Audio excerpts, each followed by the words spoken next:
no investments are without risk, not when you want to make sort of decent returns. Where do you see the risks in our investment? That is a very good question. Risk and reward, and I think I understand, along with most investors, small risk, small reward, larger risk, larger reward sometimes. What's the downside? Richard Branson once said that never take a risk beyond what you're prepared to lose. So you can have the appetite for the risk, but are you able to sustain the loss? So if I look at the balance within opportunity in risk and reward, again, I would go back to, say, my alternative, which could be a fund.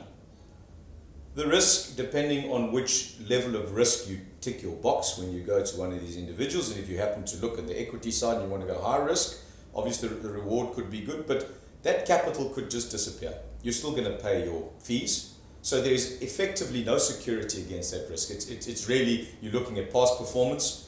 Yes, you're in a high risk sector, which immediately puts you in a position where they can do the old, who would have seen that coming? I don't see that with opportunity capital because there is a security. I think that the balance of risk and reward that opportunity offer is unsurpassed. I think that you are, the investor is actually on the good side of that balance, whereas in alternative investments, I think the investor is on the wrong side of that scale.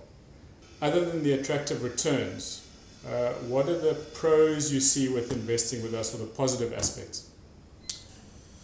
Well, as I said earlier, I want to be in property. Everybody says it's good to be in property, but I want to be in property with professionals. I want to be in property with guys who've got a finger on the button in terms of what's happening in the markets. I think price point is unbelievably important when it comes to investing in property.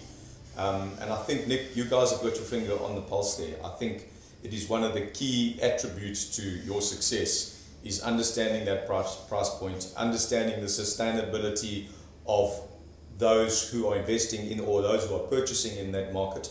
So yeah, I've got a very comfortable feeling that I don't need to go out and do that research. If I look at your guys' track record and I look at how you continue to invest and develop in those markets which clearly are sustainable and the price point is on point, to coin a phrase, yeah, I think that that's gold, absolute gold. You're invested in other countries.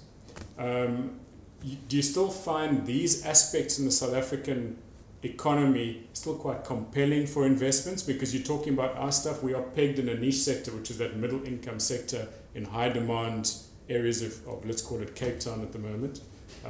So South Africa in some sense is still compelling, obviously, otherwise you wouldn't still be investing here.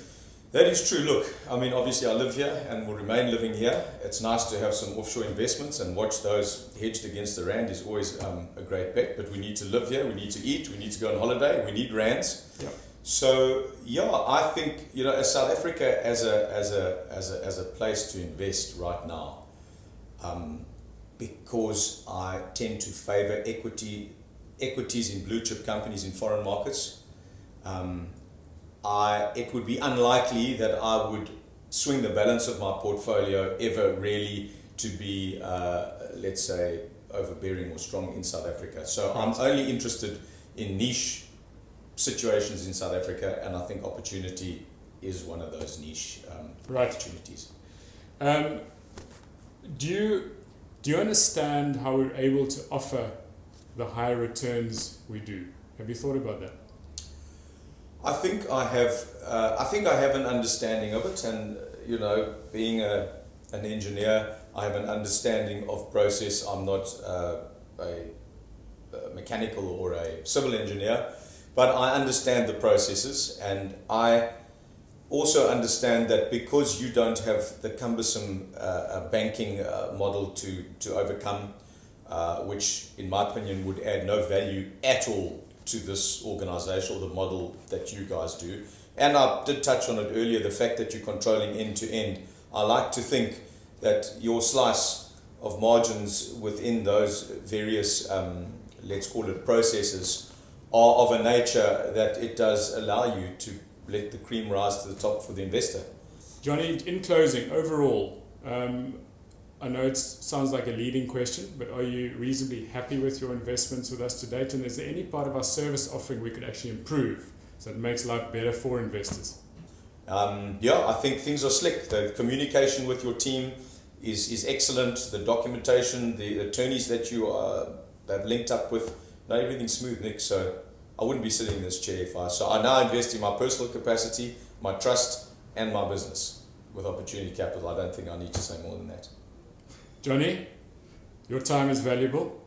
Thank you for your insightful comments. I always like the fact that you're opinionated. You don't hold back on what you really mean. And I really appreciate that. So thanks for your time, and I look forward to seeing you again. Pleasure, Nick. Thank you for having me, and thanks for looking after my money.